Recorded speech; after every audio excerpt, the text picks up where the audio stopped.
ஒரு ஏழை குடும்பத்தில் பிறந்த கூலித் தொழிலாளியின் மகனும் விவசாய கூலியின் மகளும் கட்டிடத் தொழிலாளியின் மகளும் சமுதாயத்தில் மருத்துவர் என்னும் அங்கீகாரத்தை அடைய கடைசி நம்பிக்கையாக இருப்பது அரசு பள்ளிகள் மட்டும்தான். அவர்களால் தனியார் பள்ளிகளிலும் கோச்சிங் சென்டர்களிலும் லட்ச லட்சமாக பணம் செலவழிக்க முடியாது. ஆனால் இரவு பகலாக கண்விழித்து படிக்க முடியும். மருத்துவர் ஆக வேண்டும் என்ற கனவை நோக்கி ஓட முடியும். அப்படி ஓடுபவர்களுக்கு ஒரு நல்ல அரசு துணை நிற்க வேண்டும். அவர்களுக்கு பொய்யான வாக்குறுதிகளையும் பொய்யான நம்பிக்கையையும் கொடுத்து அரசியல் செய்யக்கூடாது. அவர்களுக்கு வாய்ப்புகளை உருவாக்கித் தர வேண்டும்.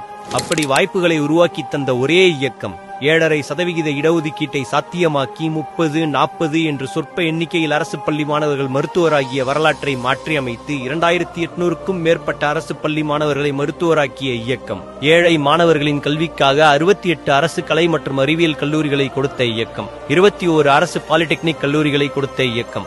17 அரசு மருத்துவக் கல்லூரி மருத்துவமனைகளை கொடுத்த இயக்கம். ஒரே ஆண்டில் 11 அரசு மருத்துவக் கல்லூரி மருத்துவமனைகளை கொடுத்த இயக்கம். அது புரட்சித் தலைவர் எம்ஜிஆர் அவர்களால் உருவாக்கப்பட்டு புரட்சித் தலைவி அம்மாவின் ஆசையுடன் எடப்பாடி கே பழனிசாமி அவர்களின் தலைமையை ஏற்று நடந்த அனைத்திந்திய அண்ணா திராவிட முன்னேற்றக் கழகம் எனும் மக்களுக்கான இயக்கம்.